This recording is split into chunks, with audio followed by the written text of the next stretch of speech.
Starting. So, hello everyone, myself Reddy Chakrapani. I'm here with my teammates Lokesh and Ravikumar Reddy. Today we are here to discuss about the topic thermal insights, exploring the specific heat and the related properties. So, why things heat differently? The science of specific heat. So in this topic, we are going to discuss about the introduction to heat and the temperature versus heat and definition of specific heat capacity and calorimetry measuring specific heat and heat capacity versus specific heat, and also the thermal conductivity versus specific heat and latent heat versus specific heat, and molar heat capacity and the Cp versus Cv, and also the temperature dependency of the specific heat, Dulong Pivot law, and Einstein's model for specific heat, and Debye model of specific heat. In that we are going to discuss about the bomb calorimetry and the quantum view of specific heat and summary. So, what is heat? So heat is the energy which is transferred between the substance or systems due to a temperature difference. So on the atomic level, the heat is associated with the random motion and the vibration of the molecules and the atoms. So the heat is the energy which is transferred across the boundaries of the system uh, due to the temperature gradient. Uh, Due to the temperature gradient, and which is not associated with the mass transfer. So heat is a path dependent quantity, so it depends on how the process is carried out, like the state function, like internal energy or the temperature. So now temperature versus heat. So we have a lot of substances which has different specific heat capacities, and all the substances respond differently to the same amount of heat, which means different substances have different observing ability. So let's take an example. High C, like if specific heat is high, so for example, that is like water, and it will have a small temperature change. And there are substances which has low C. For example, like if you take periodic table, metals comes under this. Large temperature change. This is why metal feels hotter or colder than wood at the same room temperature. It conducts and changes temperature much faster. In real systems, the rate at which temperature increases with added heat can vary. This is the fundamental for a specific heat capacity. Due to non-linear specific heat, which changes with temperature. So, so if we draw a graph between temperature and heat, you can see from the figure that like, so this part, this green line is like for water and steam, and it raises like once the water gets like boiled up, it raises to steam. So that's what all gas heat goes into temperature change. And this water and steam part, it's a liquid or gas in an equilibrium state where heat goes into phase change. And the blue line represents water. For this, no, all liquids heat goes into temperature change. And in this is a purple line where ice and water, where like ice will be in like in a solid state, and water will be in a liquid state. So this equilibrium is like solid or liquid equilibrium where heat goes into phase change. So this is a graph between temperature and time. And there are some heat losses which is like goes to the environment. Definition of specific heat capacity. So, like initially, we used to explain specific heat capacity is the amount of heat energy required to raise the temperature of 1 kg of a substance by 1 Kelvin. So, it reflects a material's ability to absorb heat and determine how much energy is needed for a temperature change. For example, if you take for many materials, specific heat varies with temperature. At low temperatures, quantum effects dominate. So, which is clearly explained by Debye and Einstein models. At high temperature, it approaches a constant value. That is classical approach of specific heat, which is explained by Dulong-Petit limit for solids. So, this is a formula for specific heat capacity. You can see the amount of heat required to raise the temperature of a substance by 1 unit is called specific heat capacity. That is the fundamental definition. And if you take a formula here, like C equal to Q by M delta T. So if you like just break down the formula, Q is heat energy, M is mass, and C is denoted by specific heat capacity. Delta Ch is the change in temperature.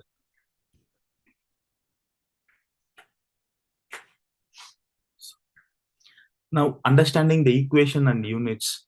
So, like already discussed about the formula of specific heat capacity. So, it's Q equal to MC delta T. And Q is a heat energy which is always measured in joules. So, heat energy in the sense total energy transferred to or from the substance. And next is M. M is like mass, and which is like measured in kilograms, kg, and amount of substance being heated or cooled. Like the mass usually denotes the total amount of the substance. In this specific case, like mass, it denotes the amount of substance being heated or cooled. And we already discussed C denotes the specific heat capacity, which unit is joule per kg into Kelvin. And the material's ability to store heat is the definition for specific heat. And how much heat 1 kg needs to change its temperature by 1 Kelvin is called specific heat capacity. And delta T is the temperature change. The temperature change may be minimum or maximum. It depends on the material. To the extent, the amount of heat absorbed by the material will clearly tell the temperature change.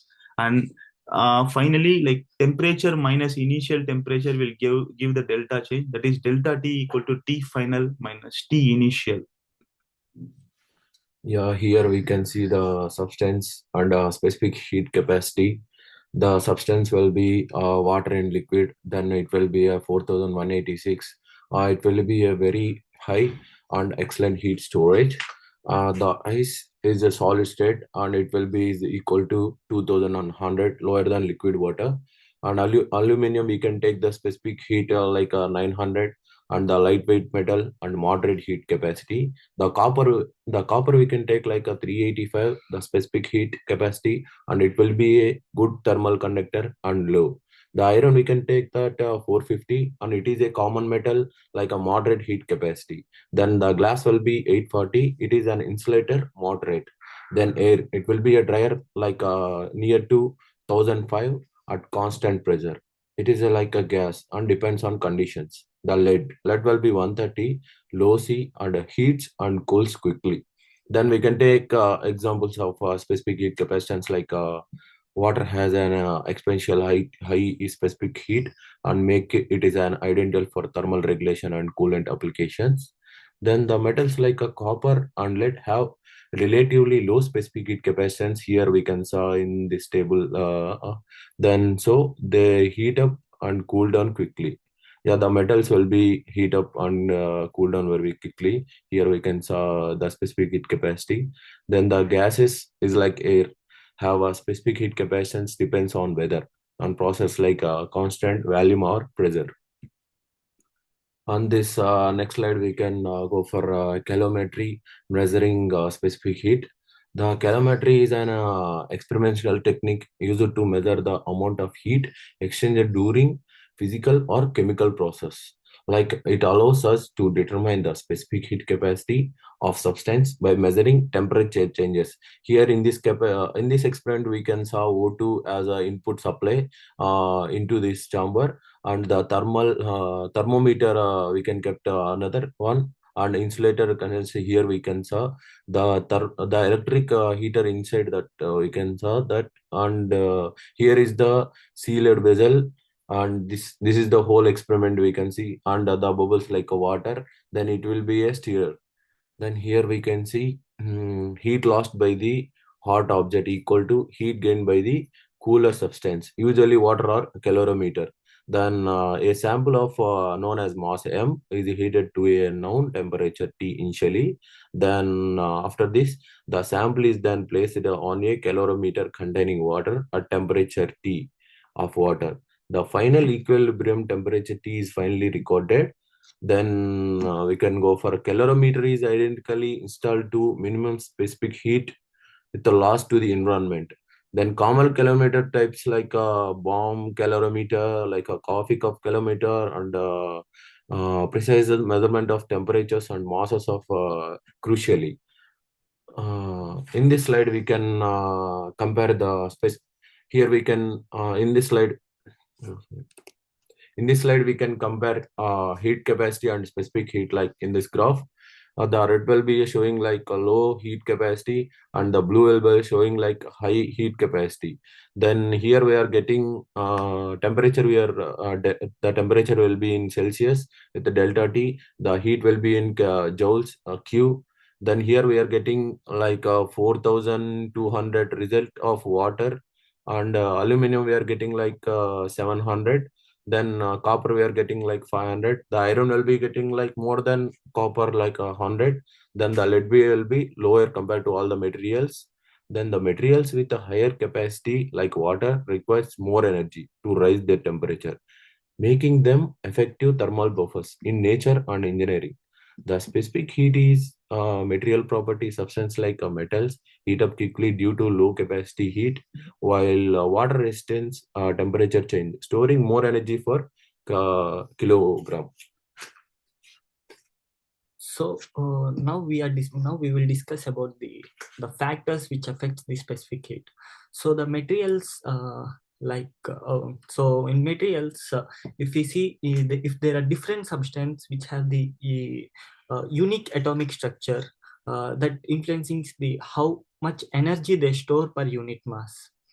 So if we see in the phase of matter, so like solid, liquid, and gases, which exhibits a different specific heat, whereas liquid, which typically has higher values compared to the solids and the gases.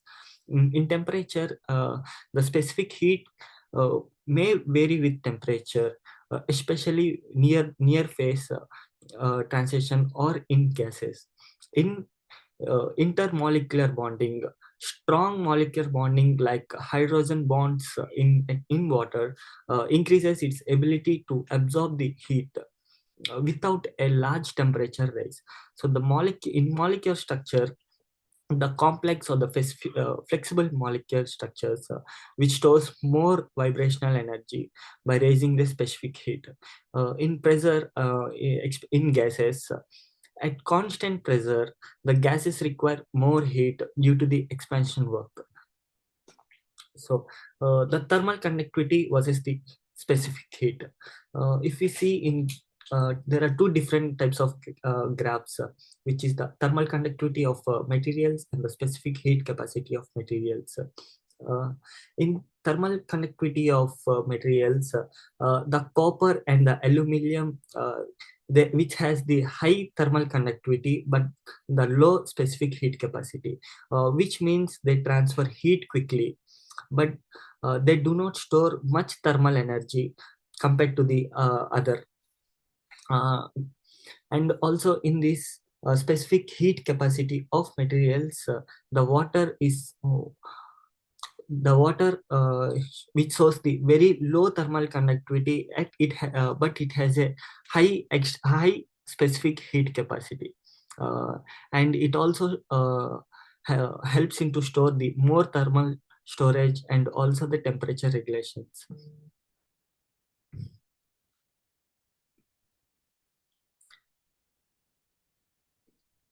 So the latent heat versus the specific heat. So if we see, there are different types of features with their specific heat and the latent heat.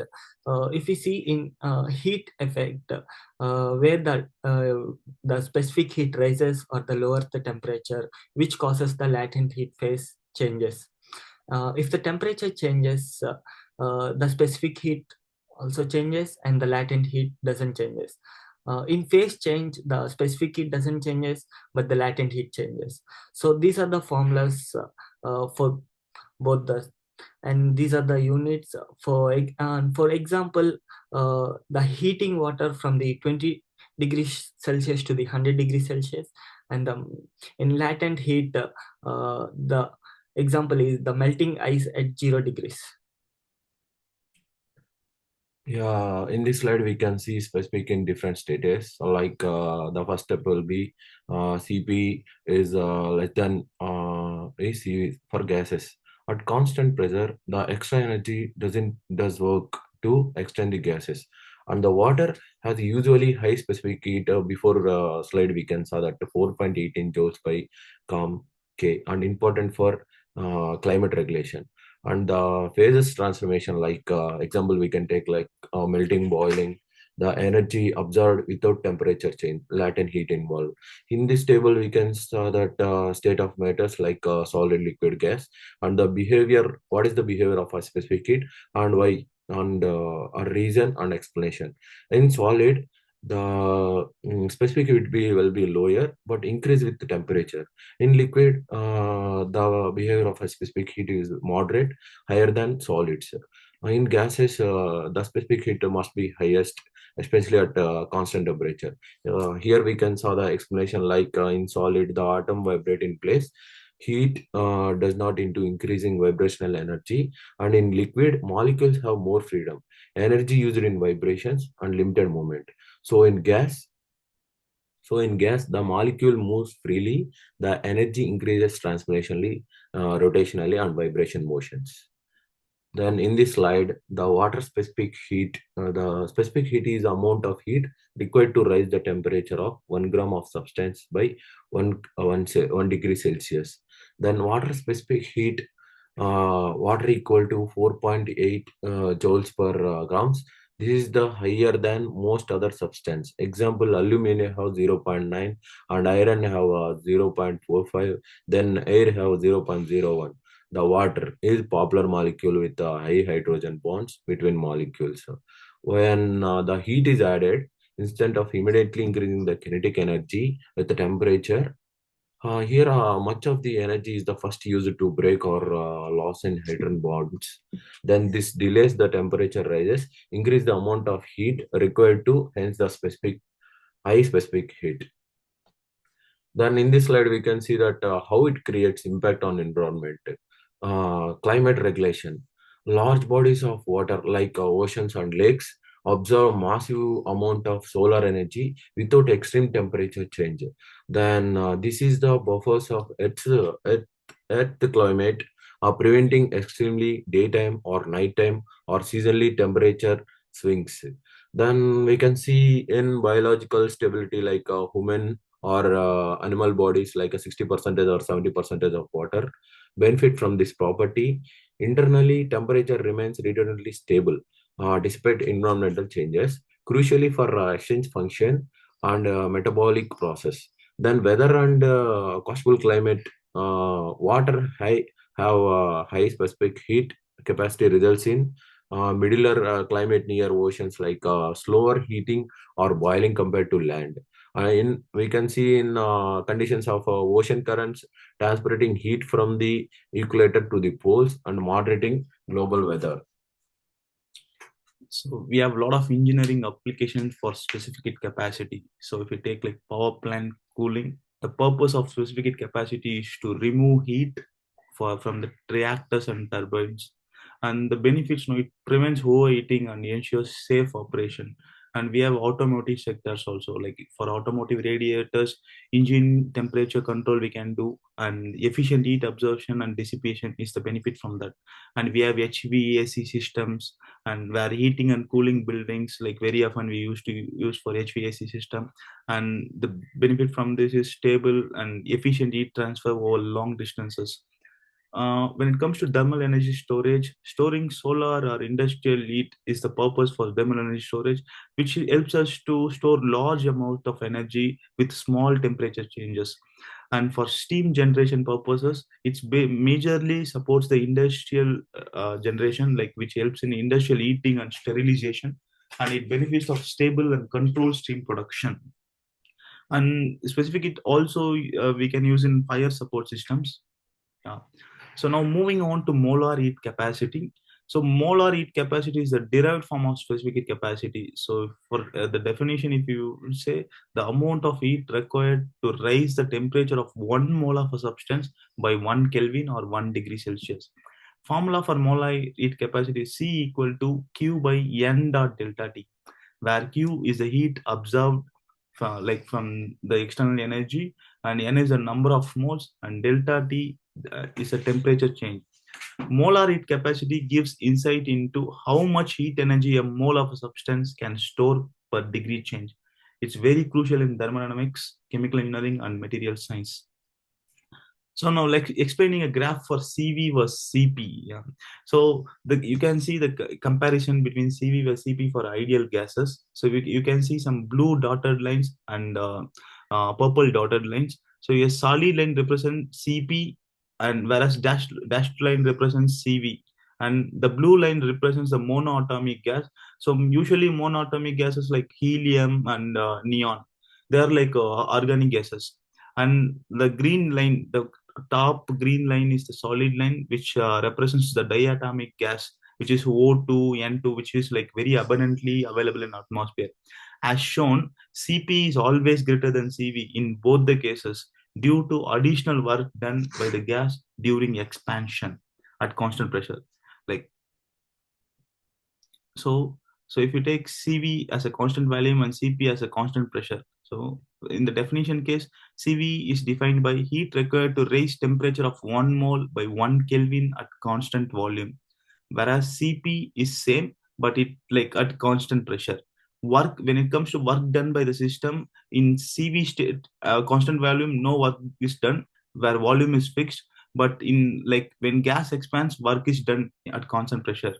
Energy use, all heat increases internal energy, and whereas when it comes to constant pressure, some heat goes into work, that is expansion. And for the magnitude case, it's lower than CP, whereas in constant pressure it's higher than CV. So the relation usually gives CP equal to CV plus R. So that is for ideal gases. And for the typical use, closed systems, bomb calorimeters, whereas for in a constant pressure, we have open system and atmospheric processes. So now let's see the temperature dependencies on specific heat. So the temperature dependency of specific heat, especially in solids, which reflects the transition from the classical to the quantum behavior. So here is the breakdown how the specific heat behaves across the different temperature regions. So in classical prediction, in the Dulong Petit law, so at high temperature, the specific heat at constant volume CV is approximately 3R for solids. So this is the temperature independent, as predicted by the Dulong Petit law in quantum models, whereas in Einstein and the Device law. So at low temperature, a classical model fails. In quantum models like the Einstein and the Debye, which account for the vibrational quantization for atoms in a solid. So let's see what is the Dulong-Petit law. So the Dulong-Petit law, it is a classical rule in physics and the chemistry, which gives an approximate value for the molar heat capacity at constant volume for series of many solid elements. So the for many solid elements, where especially in the metals, the molar heat capacity at constant volume is approximately approximately given by the CV is 3R, whereas CV is the molar heat capacity and the R is the ideal gas constant, which is around 8.314. So the numerically the CV is given by this. So these are the two graphs that are shown. One is the silicon heat capacity and other one is the copper heat capacity. In silicon heat capacity, the lower temperature behavior matches the Debye model, whereas in the copper heat capacity, the Debye's model at low temperature, where the electronic heat contributes. So in Einstein model for the specific heat, so what is Einstein?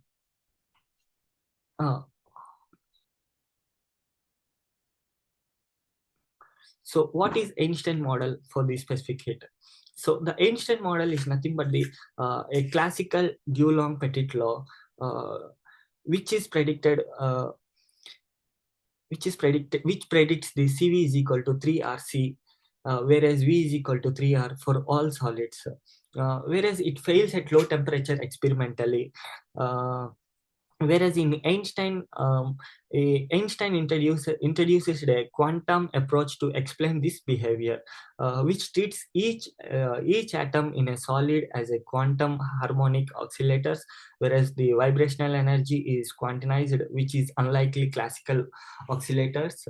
The first explanation of this temperature dependence of heat capacity, which marks the start of quantum theory in solids. So this is the graphical representation of the Debye-Slough and the Einstein's model for the specific heat, whereas the x-axis is given by the T by delta, whereas the y-axis is given by the CV.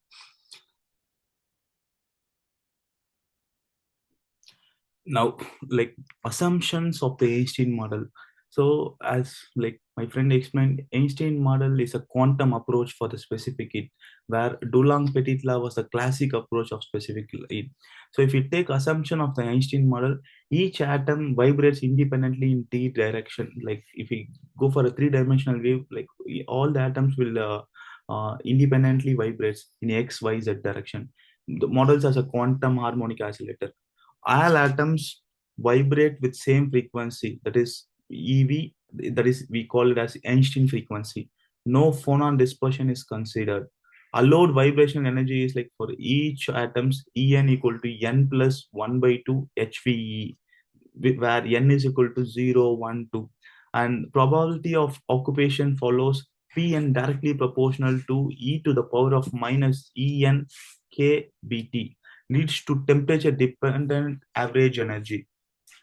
So Debye model of specific heat capacity. So Debye improved the Einstein model by considering vibrational modes with range of frequency, that is phonons, not a single frequency.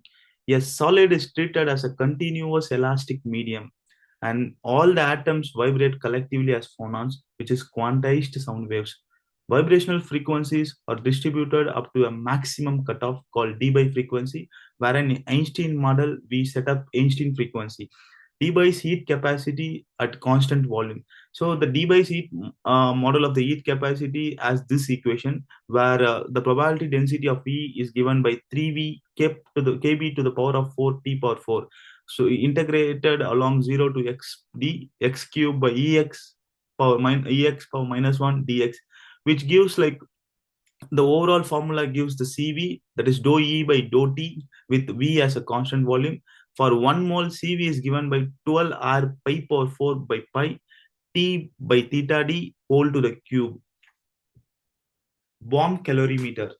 So bomb calorimeter is one of the derived version of calorimeter. Calorimeter is a special application for specific heat capacity. The calorimeter used to determine the energy change during a reaction accurately is known as bomb calorimeter. The modern bomb calorimeter is a development of the original calorimeter of Berthelot. The modern bomb calorimeter is made of corrosion resisting steel, in which combination of bomb calorimeter was added. So this was an image taken from a website called Textbook. For reactions that involve a gas as a reactant, example, for we can use oxygen for combustion reaction. The gas enters bomb via this wall, and this is like the thermometer records the temperature rise of the water, and it's a closed system where it is closed by lid, and the whole system was insulated. The bomb is surrounded by a water which absorbs the heat from the reaction, and you can see a electrical heating device which will start the reaction, and the bomb reactants are put in here, and the bomb is stirred. Stirrer ensures that the water is at a uniform temperature. Yeah, here we can see measurement errors. What occurs? Heat loss to surroundings. It occurs like a semantic error, and after this step, not at all the heat supplied goes to into sample. Some is lost the environment, and inaccurate temperature measurement like a random and semantic. After that, errors in thermometers and thermocouples are lagging temperature reading. Then after that, the step will be mass measurement errors. After that, the uncertainly weighting the sample of water. incomplete heat transfers semantic, or not at all the heat from the heater or heat metal that transfer the substance. Then timing errors in electrical heating methods like a random. When using electrical methods, the errors in recording time can affect the calculated energy. Then here we can saw the graph like measurement graphical analysis of specific heat like a Q versus delta T. Then the graphical analysis, we can do that of graph Q versus delta T, which shows the linear relationship was as expected from the equation like a Q equal to MC delta. The slope of the line corresponding to MC, and using the slope and known as the mass of, you can compute the specific heat as a C. Then the close fit of this line to the data points confirms that constant specific heat and minimal random error. Here we can see that case study like copper versus aluminum. The copper has a high specific heat than the copper. Oh, no. Aluminum has a high specific heat than copper. Then it takes more energy to rise the temperature of aluminum than the copper for same mass. The copper heats up faster than aluminum for the same amount of heat because it has a lower specific heat capacity. The aluminum requires more energy to rise temperature like 1 degree Celsius for the same mass. Then aluminum can store more thermal energy at the same temperature increases. This makes aluminum better for applications where had heat absorption without rapid temperature rising beneficial. Like here we are comparing like a specific heat and specific heat like copper and aluminum. These are the results we get 0.85 and 0.897. Now, quantum wave of specific heat. Phonons. It's a quantized lattice vibration which will dominate the heat capacity in solids. At lower temperature, fewer phonon modes are thermally excited, and only low frequency modes are populated, which will reduce the energy stored in a thermal motion. So, for a specific heat, if you take a classical and quantum approach, classical physics is a Dulong-Petit law, which predicts that molar specific heat of solids is a constant, which is nearly approximately 3R, and which is always independent of temperature.